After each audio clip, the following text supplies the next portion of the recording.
মেয়েরা আমরা আজকে পড়ব উইলিয়াম শেক্সপিয়ারের সনেট 73।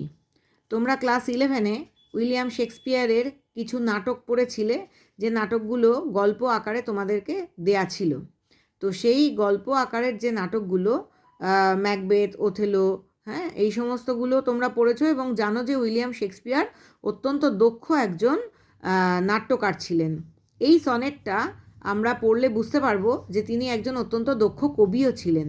সনেট কথার অর্থ হচ্ছে চতুর্দশপদী কবিতা বা 14 লাইনের কবিতা। 14 লাইনের কবিতা বা সনেট প্রথম লেখা শুরু করেছিলেন পেত্রার্ক। পেত্রার্কের কবিতা যে ধরনের বা যে আঙ্গিকে লেখা, প্রথম 8 লাইন এবং পরের 6 লাইন, প্রথম 8 লাইনকে বলা হয় অক্টেভ, পরের 6 লাইনকে বলা হয় সেস্টেট। উইলিয়াম শেক্সপিয়ারের সনেটগুলো কিন্তু সেরকম নয়। এগুলো প্রথমে 3টে কোয়াট্রেন রয়েছে, 3টে কোয়াট্রেন 4 লাইন 4 লাইন 4 লাইন করে, আর তারপরে রয়েছে একটা কাপলেট অর্থাৎ এক জোড়া লাইন।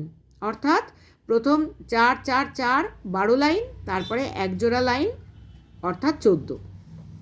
আমরা এখানে শুরু করি উইলিয়াম শেক্সপিয়ার সম্পর্কে। এখানে ইন্ট্রোডাকশানে কি বলা হয়েছে দেখো। উইলিয়াম শেক্সপিয়ার 1564 সালে জন্মেছিলেন, 1616 সালে মারা যান। Was an English play right, একজন ইংরেজ নাট্যকার ছিলেন। পোয়েট, কবি ছিলেন অ্যান্ড অ্যাক্টার, একজন অভিনেতা ছিলেন।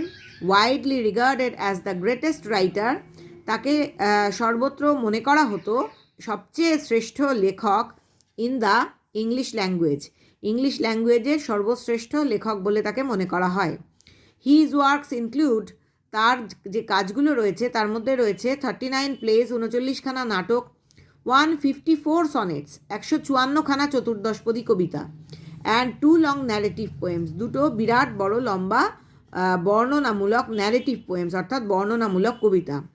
Known as the bard of Avon, bard মানে হচ্ছে চারণ কবি, BARD, বার্ড অফ অ্যাভন, অ্যাভনের চারণ কবি বলে তাকে উল্লেখ করা হতো বা তাকে জানা যেত। He explored timeless themes of love, power, fate and human nature, তিনি এই মানে চারণ কবি হিসেবে কি লিখেছিলেন বা খুঁজে বেরিয়েছেন? টাইমলেস থিমস অর্থাৎ চিরস্থায়ী যে সমস্ত বিষয়বস্তুগুলো কি, যেমন ভালোবাসা, শক্তি, ভাগ্য এবং মানুষের প্রকৃতি বা মানুষের স্বভাব। His influence on literature and the arts remains unparalleled, তার সাহিত্যের ওপর যে প্রভাব এবং তার শিল্প সেগুলো একেবারেই এখনও আনপ্যারালালড বা তার আর কোনো সমকক্ষ কেউ নেই। প্যারালাল অর্থাৎ তার সমান্তরালে আর কেউ নেই, অর্থাৎ তিনি আনপ্যারালালড, অসাধারণ। তার মতো করে আর কেউ কখনো, তার সমকক্ষ হয়ে আর কেউ কখনো লিখতে পারেনি। অ্যাবাউট দ্য সনেট, এবার এই যে সনেটটা আমরা পড়ব সেই সনেটটাতে কি আছে দেখো।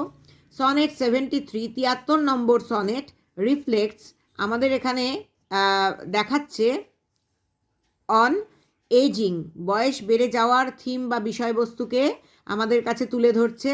মর্টালিটি, মানুষের মরণশীলতা, and the passage of time, সময়ের গতিশীলতা অর্থাৎ সময় ক্রমশ বয়ে চলে। Using powerful imagery of autumn, অর্থাৎ হেমন্ত ঋতুর অত্যন্ত জোরালো শক্তিশালী কতগুলো চিত্রকল্প বা ভাষার মাধ্যমে ছবি এঁকে তুলে ধরেছেন আমাদের কাছে। টুয়াইলাইট মানে গোধূলি, অর্থাৎ দিন ও রাতের যে সংযোগস্থল, দিন শেষ হয়ে আসছে অথচ রাত শুরু হচ্ছে না, মাঝখানের সময়টাকে বলা হয় টুয়াইলাইট বা গোধূলি।